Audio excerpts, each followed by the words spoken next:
This is a lecture from Open Tuition. For the free lecture notes that go with this podcast, please visit opentuition.com. All right, part C2, and this clearly is the big one, 18 marks. Estimate the additional value of the luxury transport project to Fugi, both with and without the offer from Lumi. Well, I've said 3-4 times already, the body of the question was set out in a very, very helpful way, in that we've dealt with the first bold heading, part A and B, we've dealt with the second bold heading, C part 1, and he's made it very clear, the third bold heading, proposed luxury transport investment project by Fugi. This is what we're looking at in C point part 2. So let's have a read. In recent years, the country in which Fugi is based has been expanding its tourism industry and hopes it will grow significantly in the near future. At present, they normally travel using public transport and taxis. There's a growing market for luxury travel. If the tourist industry does expand, the demand for luxury travel is expected to grow rapidly, and we're considering entering this market through a 4-year project. It'll cease after 4 years. The initial cost of the project is expected to be 42 million. It's expected to generate the following after-tax flows over its 4-year life. And there we are, 1, 2, 3, 4. He's given you the cash flows. Now, surely it should already have hit you that if we need to value this project, it's going to be discounted cash flow, standard appraisal.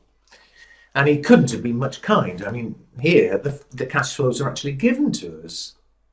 So none of the business of having to calculate the cash flows ourselves. He says they're after tax, so we've no worries about calculating the tax or the capital allowance business. We invest 42 million, we get back those cash flows, which would be nice and straightforward were it not for what comes below. The above figures are based on the tourism industry expanding as expected. Fine. However, it's estimated there's a 25% probability that the tourism industry will not grow as expected in the first year. If this happens, the present value of the cash flows will be 50% of the original estimates. Okay, so they might be what we've got there, or whatever the present value is, they might be half of it.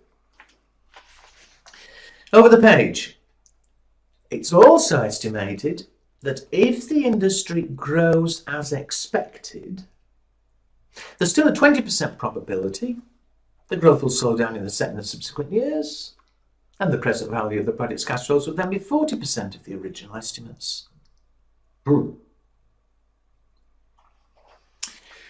Fine. And then he makes it a bit more messy. Lumi Co., a leisure travel company, has offered 50 million to buy the project from Fugi at the start of the second year.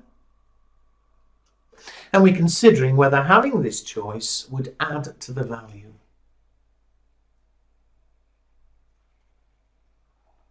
If Fugi is bought by Avon after the project has begun, it's thought the project will not result in any additional synergy benefits and will not create any additional value for the combined company over and above any value the project's already generated for Fugi. Okay, well, there is all that bit about probabilities, which looks a bit messy. But I think it is clearly going to be a discounted cash flow exercise. Probabilities or no probabilities, we've got those cash flows, we are going to have to discount. But of course, and I think what we need to do before we even worry about the cash flows, is the question is, what rate are we going to discount at?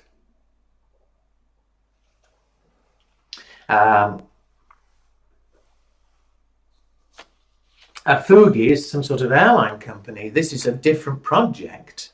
It's luxury travel. And so again, you should know from what you've done on capital asset and whatever else that the discount factor is going to be determined by whatever the riskiness is, the beta of luxury travel, coupled with how it's financed. So we're going to have to do some workings here. I think what I'll do first, I think most sensibly, before we start worrying about the cash flows, and where we're up to workings 5, we need to calculate a discount factor. And I think the first step in that, we need to work out a beta for luxury travel.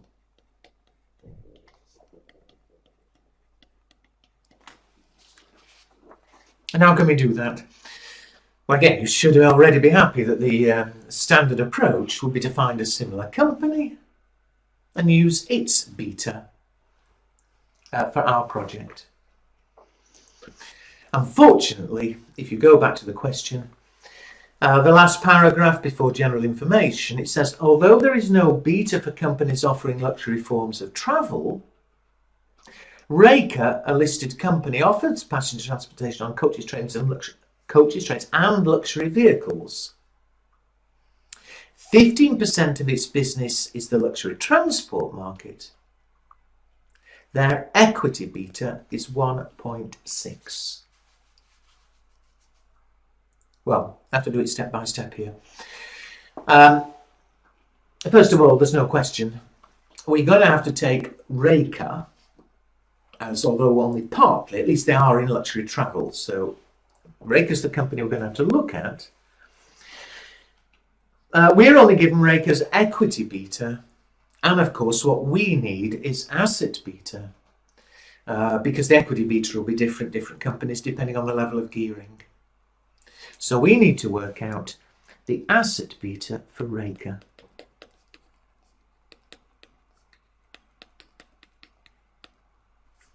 And it's a step towards what we're after, my main heading. How can I do that? Well, you've got the formula, the asset beta formula. That the asset beta is E over E plus D1 minus T times the equity beta. And what do we have here? In that last paragraph, we know what the equity beta is for ACCA, 1.6. We know what the tax rate is at the very end. Corporation tax is 20%. The market value of equity in ACCA, no problem. It tells us the shares are currently trading at $4.50 and it's got 80 million shares.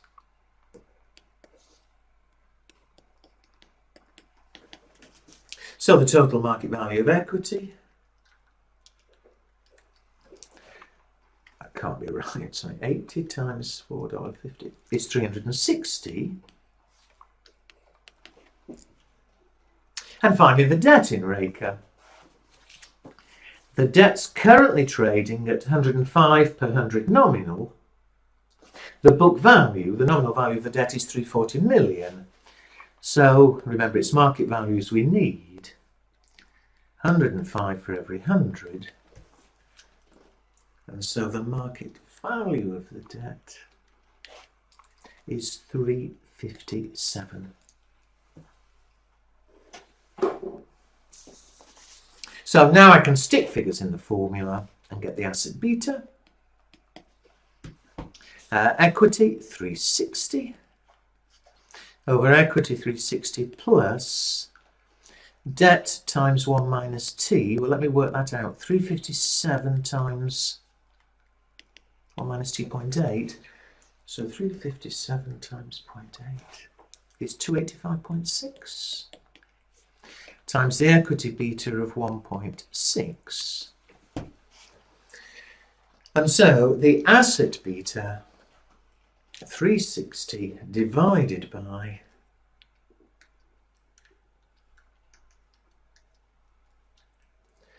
times 1.6, I get to be 0.89. 892. You don't get faulted for rounding. How about 0.89? Now don't leave a silly answer here. we can all make silly mistakes on our calculator, but do remember, always equity beta will be higher than asset beta, because in a geared company, the equity is more risky through gearing. Here I have got a lower figure, 0.89, doesn't prove it's right, but had I got a higher figure for the asset beta, I'd obviously made a mistake. Anyway, we're not there yet, because although that's the asset beta for Reka, if you look back at the question, it tells us that only part of Reka's business is this luxury transport, and it's luxury transport that we want, the beta for luxury transport. The rest of the business is non-luxury, and it's got an asset beta of 0.8. So we're going to have to use another capital asset pricing model rule, which you should be familiar with. That if you've got two different types of business with different betas, the overall beta of the combination is the weighted average of the individual betas. Let me explain what I mean. That still on Reka, part of their business is luxury, part of their business is non-luxury.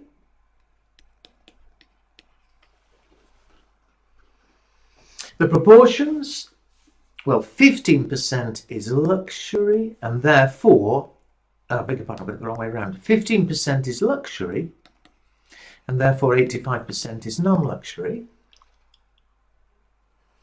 The betas, well, of course, luxury is what we're after. I'll call that X. Non-luxury, it tells us the beta. The asset beta of the non-luxury transport industry is 0.8. Well, the overall beta of the Reka, the combination, the overall beta will be the weighted average. You multiply by the proportions and add up, and we know what the total beta is. We just calculated it, 0.89. And so I hope you see what I mean. It's a working backwards. You see 15% times X is 0.15X. 85% times 0.8 is 0.68. And therefore, if 0.15x plus 0.68 equals 0.89, 0.15x is going to be 0.89 minus 0.68, which is 0.21. Therefore, x will be 0.21 over 0.15.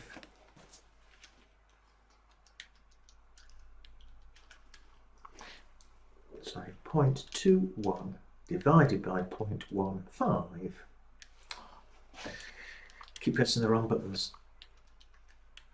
Is 1.4. And what is that?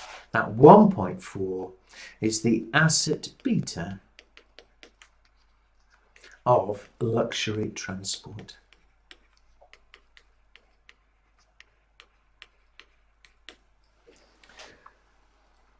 Whew.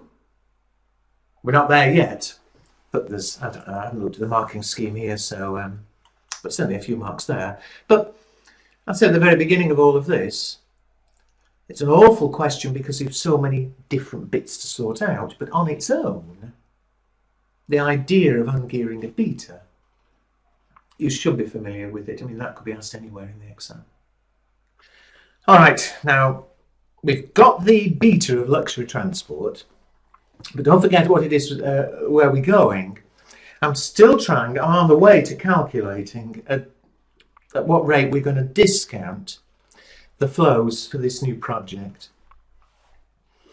So the next thing we need to know is how are they actually going to finance the project? Then we can work out a weighted average cost of capital for the project.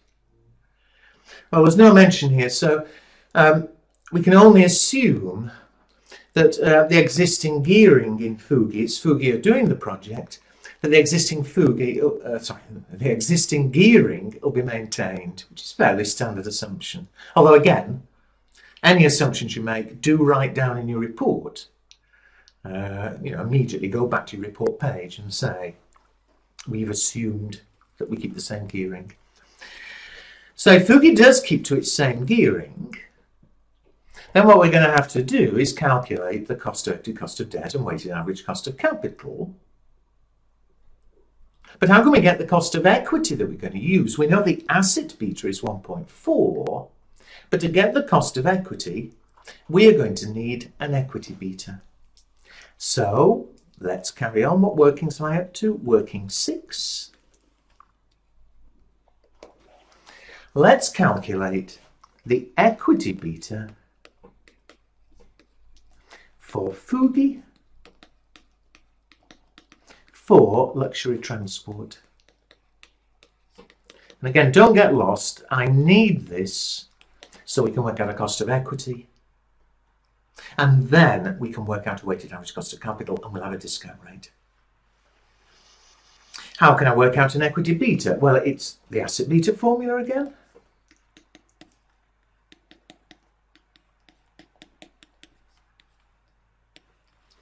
Except this time, of course, we know the asset beta, so we'll be going backwards to get the equity beta. And because we're now thinking about Fugi, the gearing E and D will be the gearing that's in Fugi. So what do we know? We know the asset beta, 1.4. We know the tax rate again. That's thankfully something that's easy, 20%.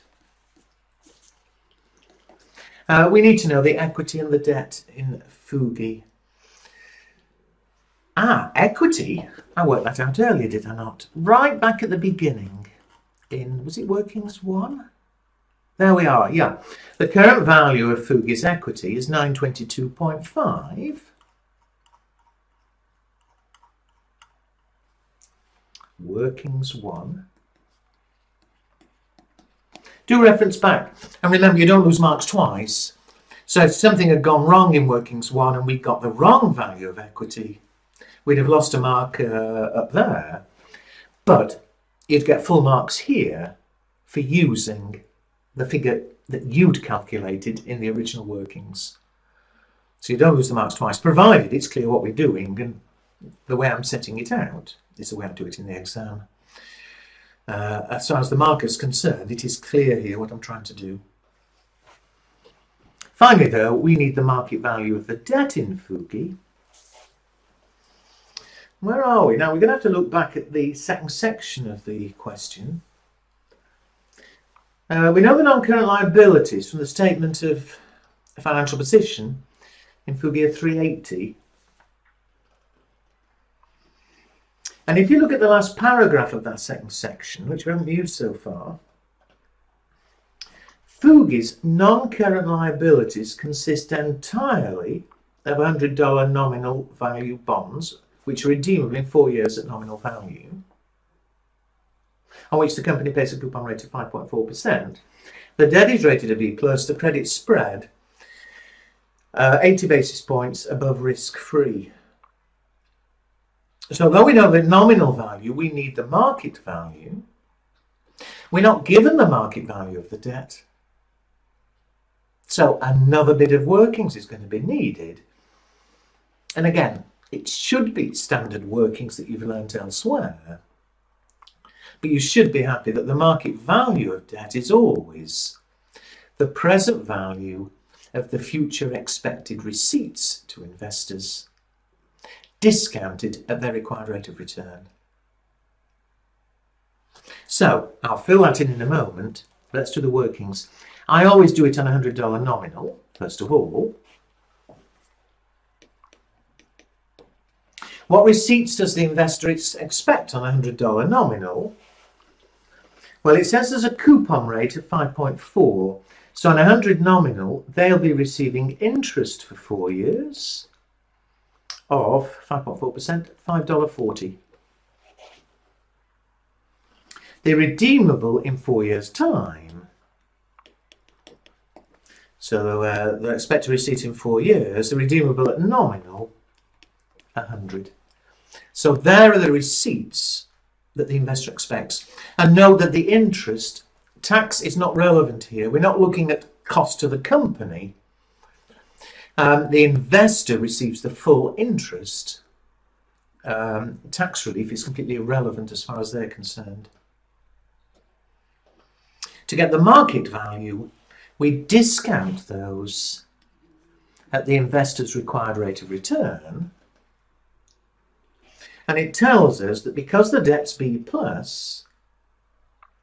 the return is 80 basis points above the risk-free rate. Now, the risk-free rate, the very last line of the question, risk-free rate is 4%. It's B+, so it's 80 basis points higher. 0.8%. And so we need to discount at 4.8%. Now, I will do it properly, and the examiner did it in his answer, but quite frankly, in the middle of an exam, given that I'm probably starting to run out of time, given the length of the question, I'd probably just discount at 5%, which obviously wouldn't be precise. I'd be astonished if you actually lost any marks discounting at 5%. Even if you did, the most you'd lose is 1 mark. And if you're slow on your calculator, well, I've got better things to do than waste too long just for 1 mark. Anyway, I will do it properly here. If it's 5%, clearly you can use your tables. At 4.8, you're having to use the formulae at the top of the tables.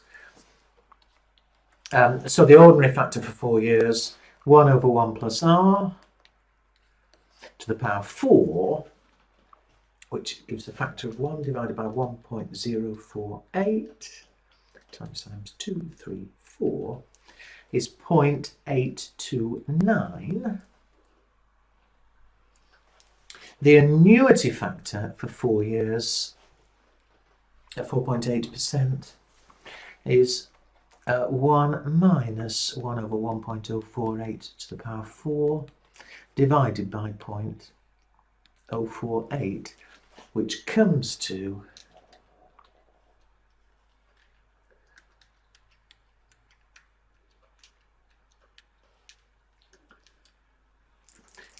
3.562.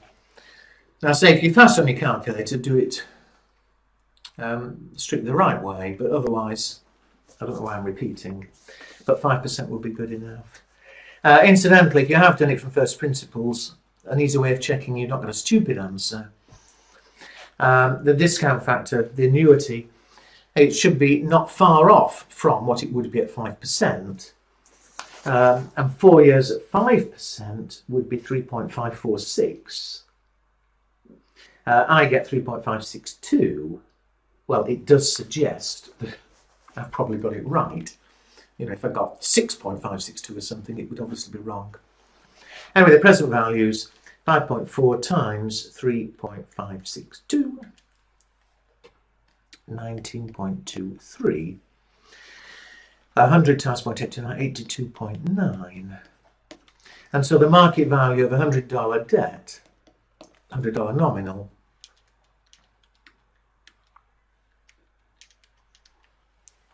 $102.13. I need the total. Remember, I'm about to use the asset beta formula, so I need the total market value. To remove that. The total market value. From the statement, the nominal value is 380. The market value is 102.13 for every 100. And so the total market value, 380, 102.13 divided by 100.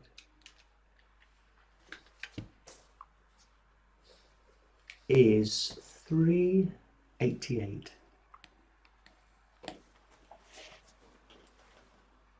Sorry, 388.1. There we go. Right. Well, now I can use the asset beta formula. I have not room up there, so I'll do it here. The asset beta 1.4 is equity 922.5 over equity plus, well again I'll do my workings here, 388.1 times 1 minus t.8, which is 310.48 times the equity beta, which is what we're trying to calculate. I shouldn't need to write down the next line, quite frankly, but still. To get the equity beta, multiply both sides by this bit. So it's 1.4 times 922.5 plus 310.48.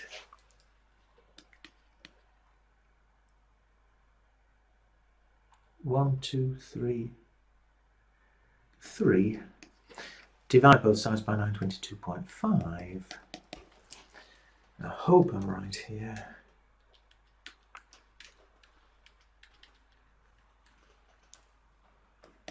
Uh, 1.87.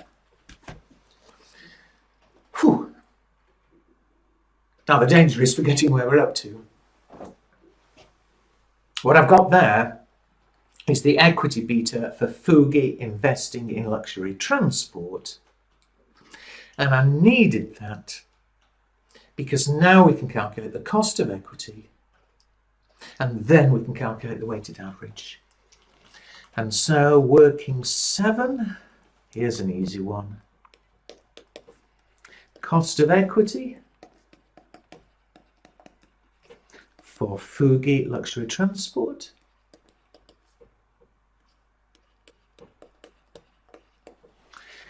The standard capital asset, the cost of equity.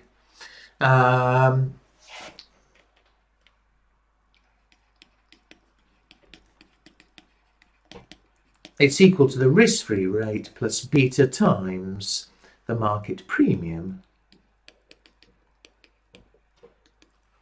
We know the risk-free rate, last line of the question, 4%. We know the beta. And again, the last line of the question tells us the market risk premium is 6%, which means the cost of equity, 1.87 times 6 plus 4, 15.22%.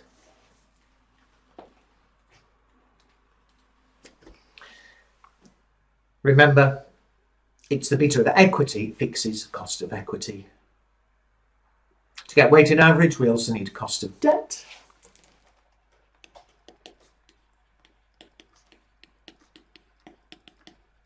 For Fugi. And now then, strictly, if you look back, Fugi's debt is redeemable.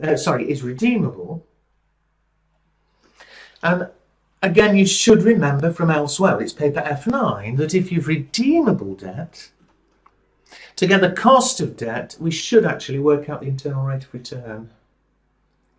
Strictly, I'll put a bracket because I'm not actually going to do it, but strictly what you should do is I do it on $100 nominal again. For $100 nominal, the market value we worked out earlier, if the debt was 102.13, the interest, if you remember, they're paying a coupon of 5.4, but for the cost of debt, the company gets tax relief at 20%. So the net cost of the company after tax will be 4.32. And then in 4 years' time, they redeem. It's not tax allowable, so a full 100. And so strictly for redeemable debt, you should set up the flows, and we should then calculate the internal rate of return. 2 guesses, and then approximate between them. I'd probably guess at 4%, and then either a bit more or a bit less.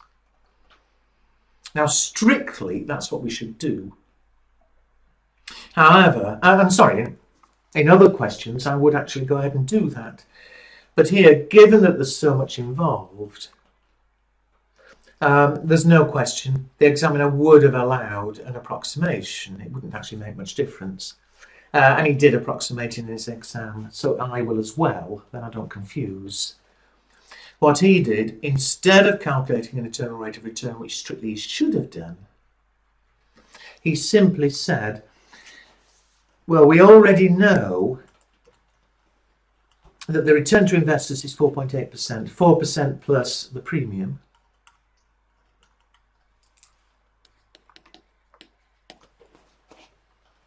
However, although that's the return the investors will be getting, 4.8, the company gets tax relief on that, and so it'll only, what was tax, 20%?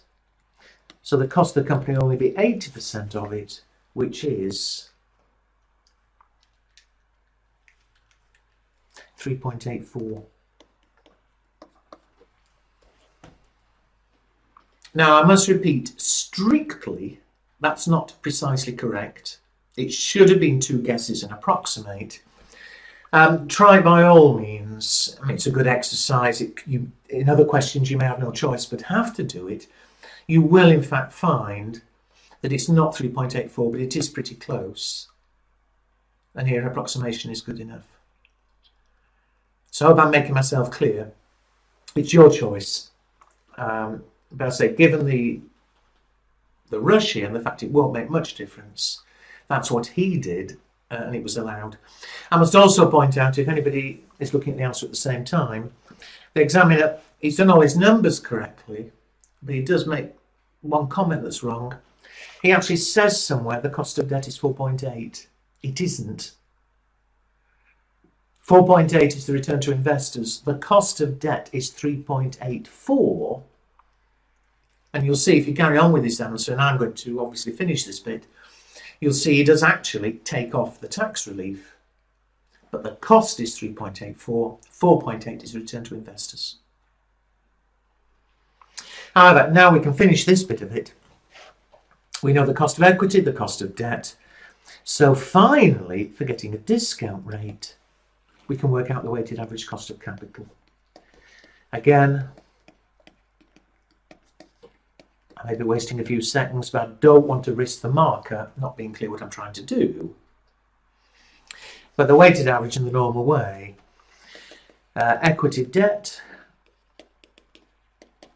we're going to weight by the total market value. So the total market value of equity, remember we're assuming the gearing is going to remain as it currently is.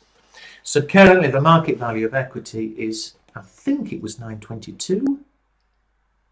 Workings 1, no, 922.5, might as well get it correct. The market value of debt, I worked out a moment ago. Where is it? 388.1.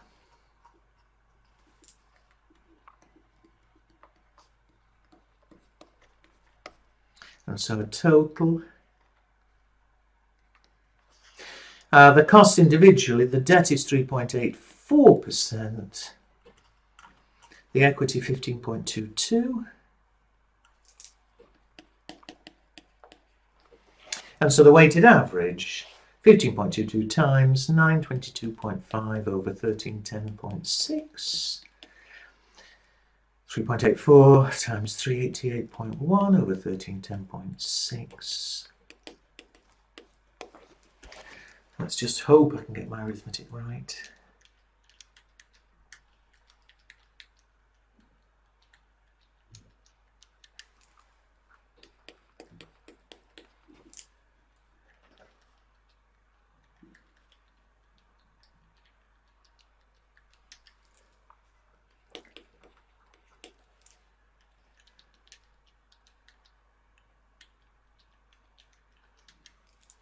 $11.85. So a lot of work involved there. Gearing, ungearing betas, using this business about weighting betas together, calculating cost of equity, valuing the debt, calculating cost of debt, calculating weighted average. An awful lot of work. There's only one bit of this part 2, but there is the discount rate we're going to use for the project. 11.85. However, when it comes to discounting, there is no way ever he would expect you to discount at 11.85%. If you did, then fine, no problem. But he would expect you always to use the tables. And so we are going to do any discounting at 12%.